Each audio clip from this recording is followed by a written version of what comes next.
प्रणव, अरे ऐकतोय का मी काय बोलतोय? सर 1 मिनिट फक्त सर. किती वर्षापासून जॉब करतोय तू प्रणव? सर 3 वर्षांपासून. बरोबर. किती सेव्हिंग झाली तुझी 3 वर्ष?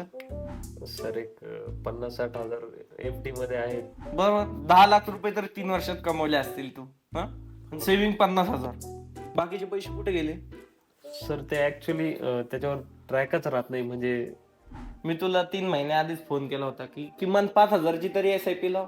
पैसे वाढेल नाही वाढेल तो विषय वेगळा आहे. तुझे पैसे तर बाजूला पडतील. तुला बोललो होतं का नाही? बोलले होते. आता तुझी लाख रुपयाची तरी सेव्हिंग असते. माझं ऐकलं असतं 3 महिन्याआधी, 6 महिन्याआधी 2दा रिमाइंडर दिले मी तुला. प्रणव सारखे भरपूर जणांना हा प्रॉब्लेम येतो की सॅलरी येते पण ती चालली कुठे समजत नाही. कारण की आपला ट्रॅकच नसतो. पैसे कमवायला आपण 8-8 तास देतो, पण त्या पैशांची मनी मॅनेजमेंट करायला आपण किती वेळ देतो मित्रांनो? वेळच देत नाही. आणि कोणासोबत डिस्कशन करतो? कोणासोबतच नाही.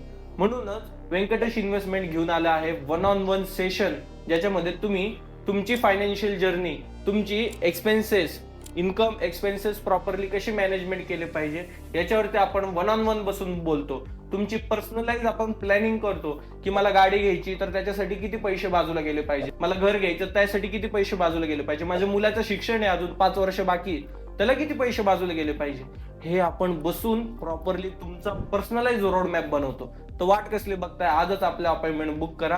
प्रणव सारखी चुकी तुम्ही करू नका. प्रणव, आता आपल्याला बसायचंय 1-on-1. हो सर, नक्कीच.